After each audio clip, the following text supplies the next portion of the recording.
If you're a B2B founder who believes meta ads don't work for you, you're leaving millions of dollars on the table. We've heard every version of this argument, whether it's my audience isn't on Facebook, my audience isn't on Instagram, meta ads only work for B2C and e-commerce, or LinkedIn just makes more sense for B2B. All of these assumptions are costing you a fortune, and in this video, I'm going to prove it. This video will walk through the 3 myths holding B2B founders back from scaling with meta ads, exactly why those beliefs are wrong, the data that backs it up, and then the 5-step framework for making meta ads the most profitable channel in your B2B acquisition system. Now, for those who don't know me, my name is Dylan Wart, founder of Margin Maxing. We build advertising funnels specifically for B2B companies, whether you're SaaS, a service, or an agency selling to B2B buyers. If you want a free audit of your current funnel and want to see how we build out a complete ad funnel for your B2B firm, you can book a call using the link in the description. All right, so let's get right into the first myth. So myth number 1 is my audience isn't on Meta. So a really common assumption that we hear is that B2B decision makers are either not on Instagram or Facebook entirely, or they have Instagram or Facebook, but it's like a personal account and they don't use it for business or buying activities. Now let's break down the first assumption that B2B buyers are not on Meta, because they actually are. Now first, let's look at the facts, the data. So Meta's family of apps, and by the way, I'm getting these statistics pulled from an article from InBeat and powered by Search. So you can check out these sources if you want to look at all the data yourself. So the first statistic is that Meta's family of apps, which is Facebook, Instagram, and WhatsApp, and this also includes Messenger, averages about 3.43 billion daily active users. And this increases 6% year over year. Now to put that into context, 6% of 3.43 is 205 million people. So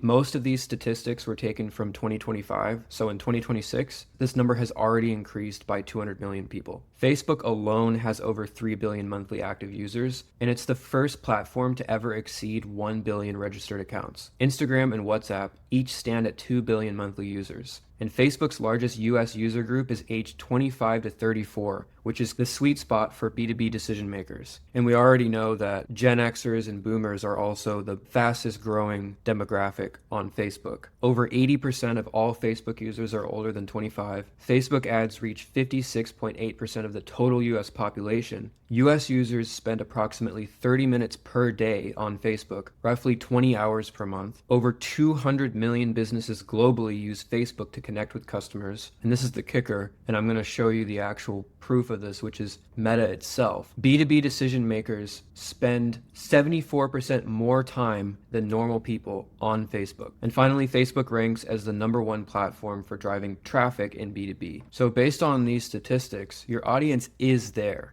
But the next logical assumption after understanding this is, even if they have a personal social media, my ICP isn't actually using it to actively look for solutions like they are on LinkedIn. They just use it to scroll passively. In other words, my ICP might be using Instagram or Facebook, but they're not in buying mode, meaning they're not going to respond to an ad. They're just trying to relax. They're just trying to watch entertainment or something. Now, this is true that they are scrolling passively and they're not actively looking for some sort of business solution, but you have to think of it like this. It's actually an advantage that they're not in buying mode. Instead of being in buying mode, they're in discovery mode, meaning they're open, they're relaxed, and they're just scrolling. There's way less sales resistance than if they're on LinkedIn or actively searching on Google. On Google, they're problem aware and they're comparing solutions. There's so much competition. On LinkedIn, people are as skeptical of ads and DMs because they're in work mode. I mean, think about it. You've probably got hundreds, if not thousands of DMs that you've just completely ignored sitting in your inbox. And then email, people are completely bombarded with cold emails nowadays, especially in 2026. Most cold outreach just goes straight to spam. But on Meta, you can catch someone's attention with valuable content. That means we can educate them about a problem they don't even know that they have yet, and it positions you as a solution before they actively start searching. This is called demand generation, and it's infinitely more powerful than demand capture, which is what a platform like Google does. Demand capture is only like 3% of your market,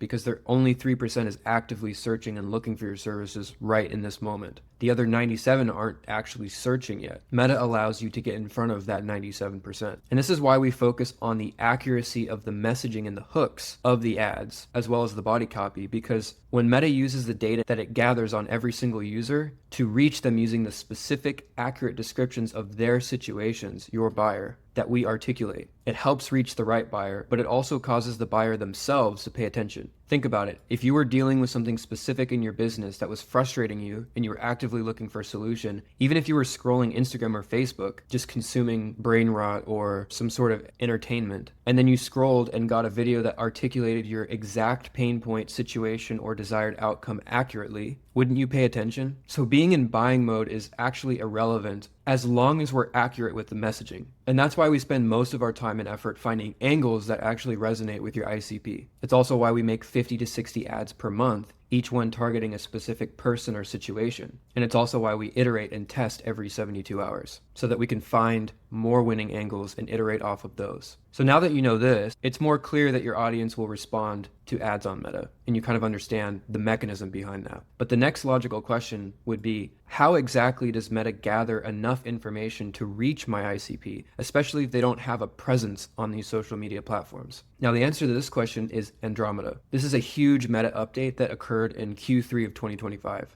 The Andromeda update completely overhauled how Meta's algorithm finds people, and it replaced manual targeting entirely with AI. So now it builds your audience using tens of thousands of behavioral data points per user across Facebook, Instagram, Messenger, and WhatsApp. So that includes content consumed, accounts followed, things searched, because Meta has tracking that goes outside of Meta platforms, and private conversations like WhatsApp and Messenger. All of this is intent data, so it's all behavioral. So there's no more manual job titles, no more geography, no more listed company names or emails or anything. It has nothing to do with what your ICP actually has on their profile, and everything to do with the messaging in the ads themselves. Because Meta's AI will take the words that you say in your ad, run it through millions of data points, and then find your ICP based on its massive trained database of behavioral cues and patterns. So I want to go back to the actual statistics for this. So as of 2025, Meta's latest financial reports show revenue of 178 billion. And in 2024, they earned more than 160 billion from advertising alone, which makes up the bulk of its total revenue. The reason I'm showing you this is because it's safe to say that Meta is an advertising platform. They're getting 90% of their revenue from the ads that are ran through their platform, which means they're spending all their money on making this advertising platform as sophisticated and accurate and efficient as possible. I mean, one thing about Meta,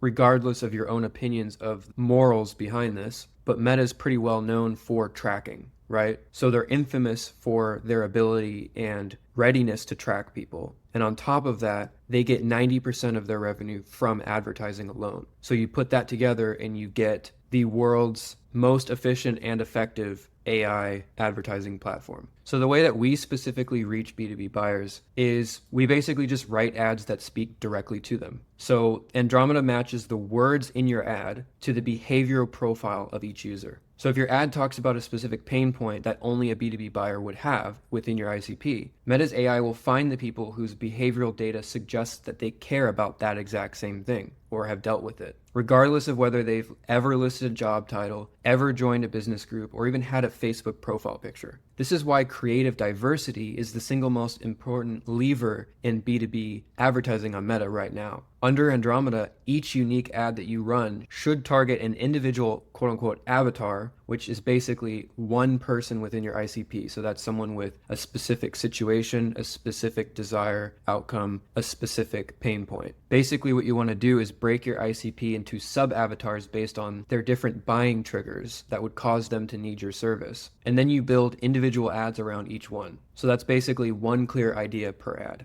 And one very basic example, if you sell paid ad services to coaching companies, for example, you don't run one generic ad that says we help coaches scale. Instead, you build separate ads for coaches. One of the ads targeting a coach that spends under $500 per day and they feel stuck and they can't get past that ceiling. Or a coach that's spending over $500 per day, but they're just scaling inefficiently. Or there's a coach that isn't even running ads at all, right? Every single one of those people would buy your service, but they all have different buying triggers because of their different situations. They all have their own frustrations, their own language, their own reasons to buy. And each of those becomes its own ad that Andromeda can match to the right person based on their behavior. Meta even penalizes you for not doing this. They've actually rolled out a creative similarity metric that flags ads that are too alike. So that means like the same person, the same setting, the same copy. If you're basically saying the same thing or your script is exactly the same and you're just switching hooks and bodies, the Andromeda update's only going to treat that as one ad.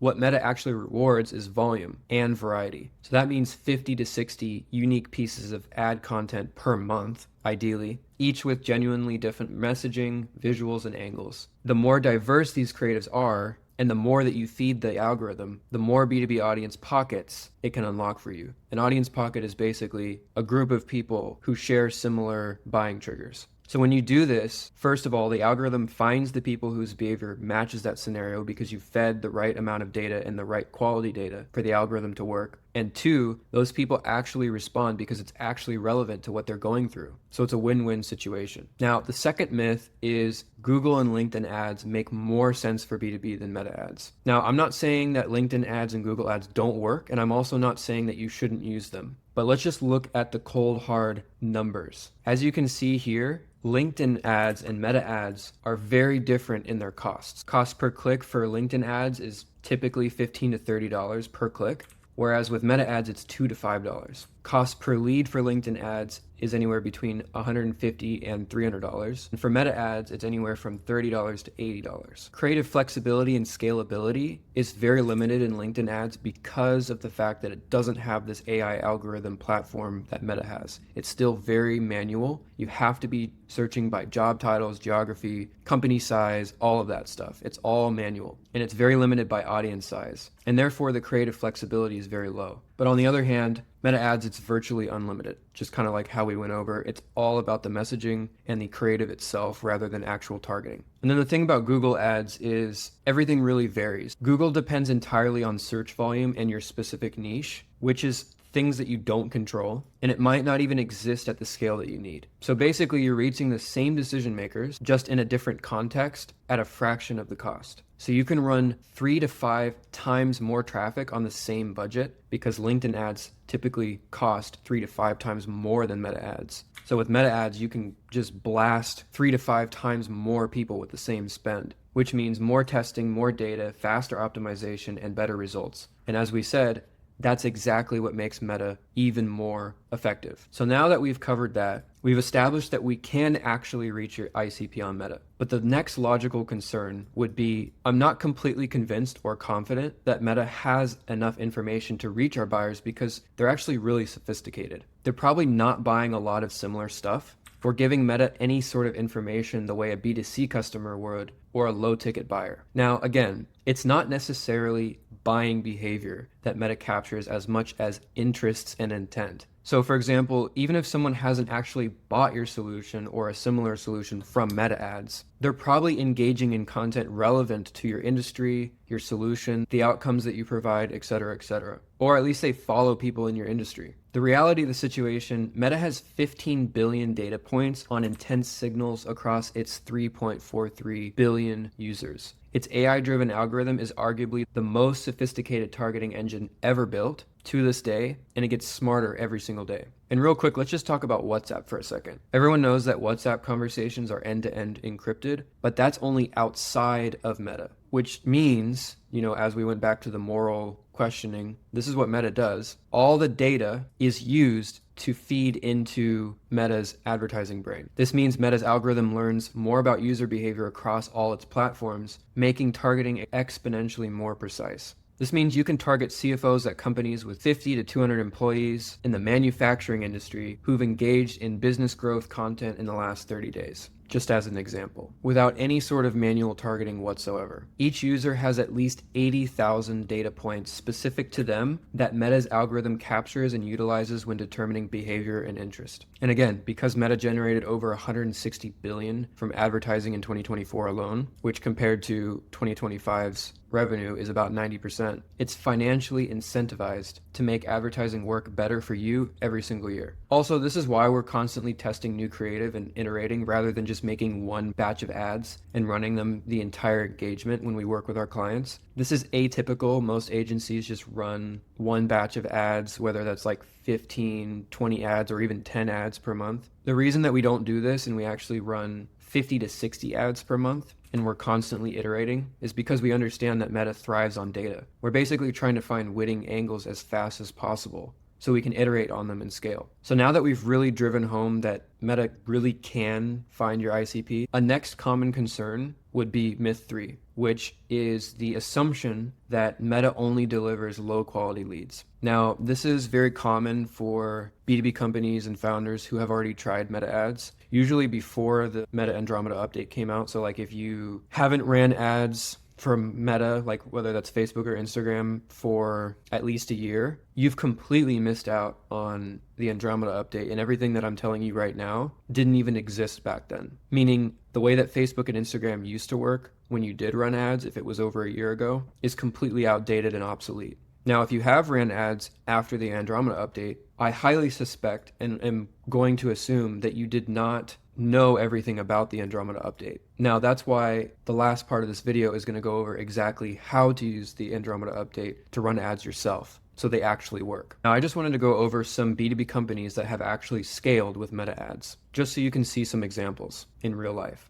So first we have Saint Investments Group, which is a real estate private equity firm. They raised $1.285 million through Meta ads alone, and they closed their first deal worth $100,000 in 1 week just off of $2,000 in ad spend. Here you can see them getting $50 per lead. Blake Capital Group, which is another private equity investment firm, was getting a $35 to $65 average per MQL, which is marketing qualified lead, for accredited investors. And that translated to $120 to $175 per booked qualified call. Link, a B2B SaaS company, got a 2.29x ROAS on cash collected on Meta ads alone. And here you can see them getting $157 per qualified lead. ListKit, another B2B SaaS company, made $250,000 in profit just from one Meta ad video alone. And here's the video right here. Stacks, a fractional CFO and accounting firm, were able to scale to $250K per month using Meta ads and is now doing around $1 million a month, booking qualified calls at $150 per qualified call. And finally, Estimate Mastery, a B2B consulting firm, has booked calls with Meta ads at a sub $200 per qualified call. Now, every single one of these examples are high ticket offers. These are not $200 per month subscriptions or low ticket offers. This is all high ticket, whether that's $5,000, $10,000, or even $100,000 or more per deal closed. Now, after seeing some proof, the next logical question is, how do I actually generate qualified leads with Meta? So when we work with B2B clients, the primary KPI that we optimize for is 1, quantity of leads booked, and 2, the quality of the leads themselves. So this means we're not just looking at impressions and clicks and views, and we're also not trying to let anyone in book a call so we can say, oh, you booked 100 calls and they're all tire kickers. We're looking at quantity as well as quality of booked calls. The way that we qualify leads is through the messaging of the ads themselves, like we went over, the video sales letter that they watch on the landing page, and the qualification form that they have to fill out before they can even book a call. And this form is actually based on your exact specifications of what a qualified means to you specifically. And these qualification filters are what every single one of these companies used in the same exact system. We're also utilizing Meta's tracking system, whether that's the Metapixel or the KPI, which basically allows us to send leads back to Meta that answered all the questions right on the form, as well as set up tracking in our client's CRM. So our clients can actually tag qualified leads that they had a call with and said, oh, this is actually a qualified lead. Yes, this person is qualified. They can tag that person after the call, which will automatically send back to Meta. So what this means is Meta learns what the MQLs as well as the SQLs are. So marketing qualified leads and sales qualified leads. This helps sharpen the targeting even further. We also build out back-end selling systems like email nurture sequences, confirmation pages, content retargeting. You can learn more about this in the video that I did on the entire funnel breakdown that we build out for our clients, where I go step by step on all of those different systems that we build out so you can build it out yourself.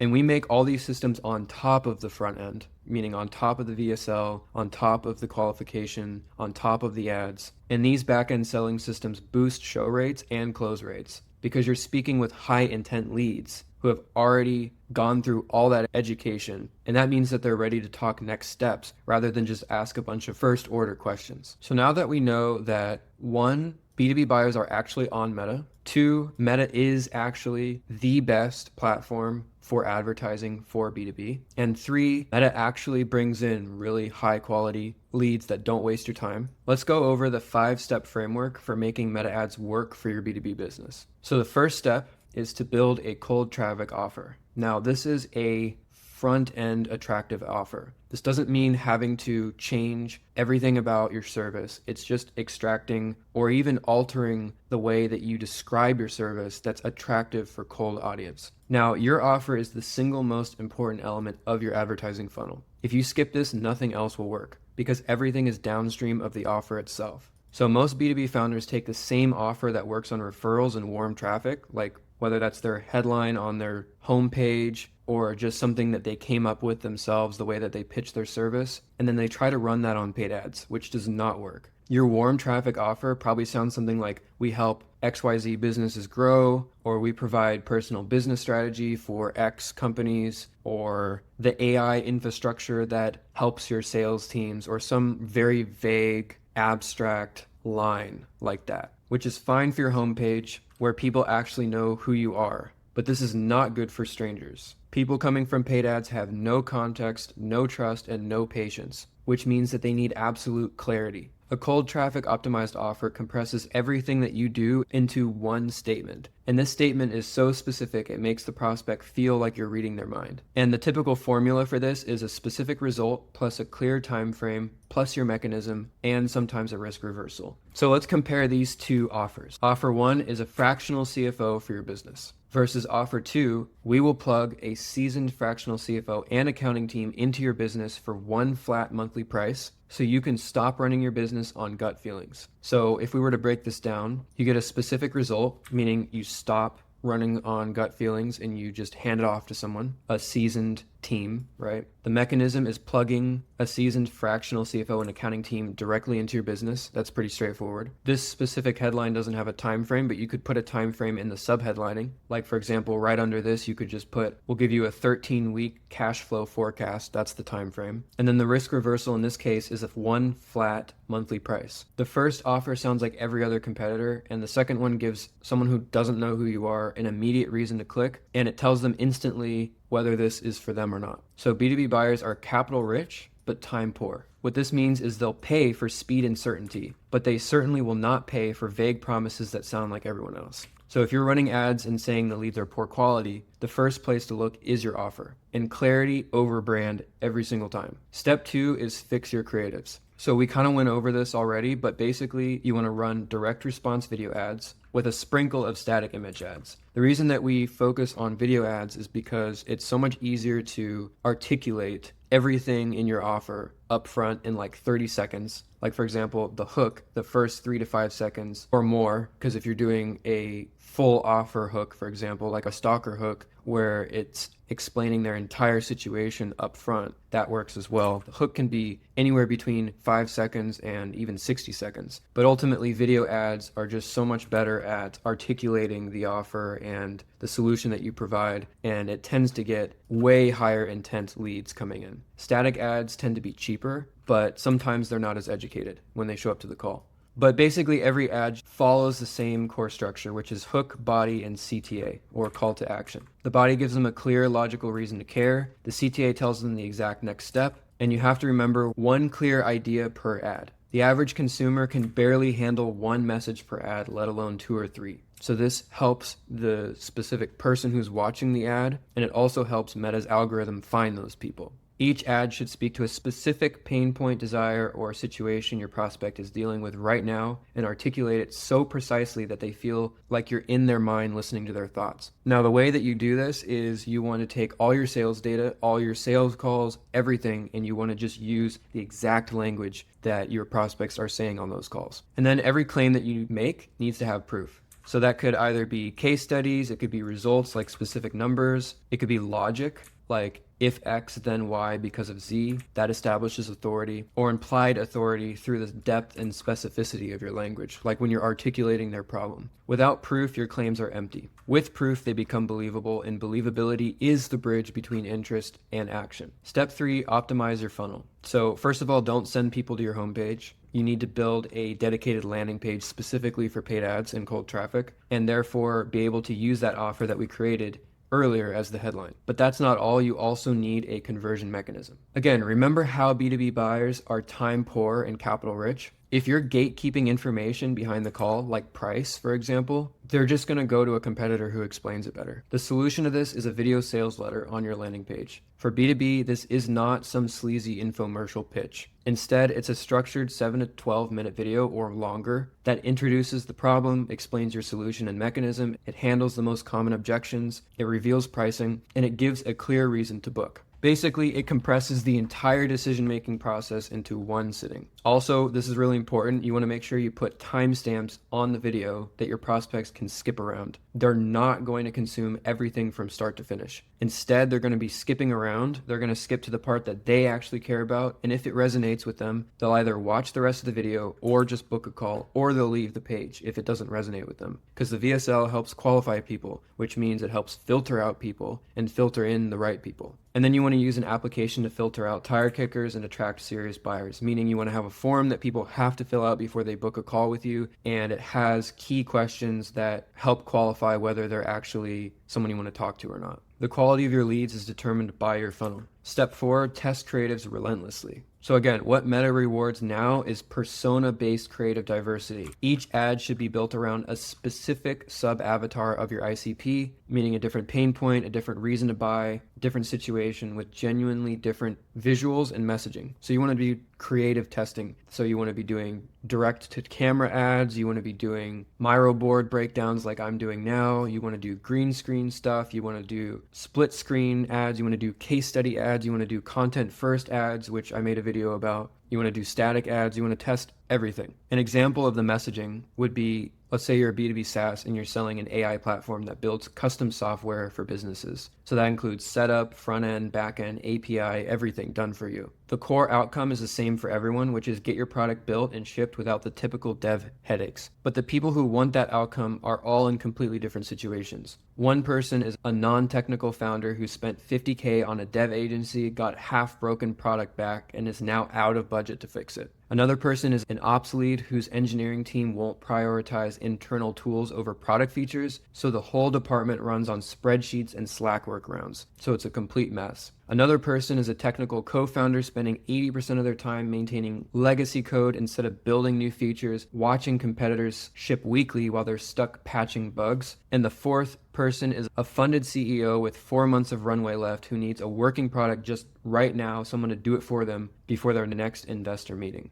These are 4 completely different people, which means they're 4 completely different ads. And each one needs to be so specific that the person watching feels like you're reading their mind. And again, you want to be aiming for 50 to 60 at least per month, each with one clear message, varied visuals, and a distinct angle. Also plan to refresh all your creatives every 2 to 3 weeks to avoid fatigue. And again, the more diverse creative that you feed the algorithm, the more audience pockets it can actually unlock for you. And finally, step 5, give it time and budget. This is one of the biggest mistakes that I see B2B founders make, is spending like $200 over 7 days and then just assuming that paid ads don't work. Or they are constantly making changes in the ad account based on emotions and basically ruining the algorithm before it even gets out of the testing phase. We recommend a minimum, absolute minimum of $100 per day, and ideally $5K a month in ad spend, which is between $170 and $185 per day. Now, I made a video about how you should actually budget and know when to cut an ad campaign or to scale it in this video up here. The mindset that you want to have when running paid ads for Meta is that it's rare to get things right immediately. First of all, the algorithm needs time to test, it needs time to find your audience, and you also just don't know what angles are going to work. That's why you want to test as much as possible. Advertising is all about testing, testing, testing. The more that you test, the faster you're going to find that winning angle and create that winning campaign of winning angles. So many founders test for 1 week, see mediocre results, and just declare that Meta ads don't work for them. And that's kind of like going to the gym twice and saying that fitness doesn't work. So the question is no longer, does Meta ads work for B2B? It's, are you willing to adapt to a new platform that's already proven to work for B2B and scale your business predictably? Because here's the reality. LinkedIn is crowded and everyone's running the same playbook. Google depends on search volume that you can't control. and referrals are unpredictable and unscalable. Meta gives you access to billions of users, including your exact target audience, at costs that actually make sense, with an algorithm so sophisticated it can find your ideal buyer before they even know that they need you. The founders who are winning right now dropped their preconceived notions and started testing for themselves. They stopped blaming the platform itself and started improving their own offer, creative, and funnel. And the result is a predictable lead flow, lower client acquisition costs, and scalable growth. That's what's available for you if you're willing to challenge your own assumptions. Now, if you want someone to just build this entire system for your business, including the high-ticket front-end offer, the ad funnel, the back-end selling systems, and the sales process optimizations, click the link in the description to book a strategy call with me, and I'll map out exactly how this applies to your B2B service specifically. So I'll see you in the next one.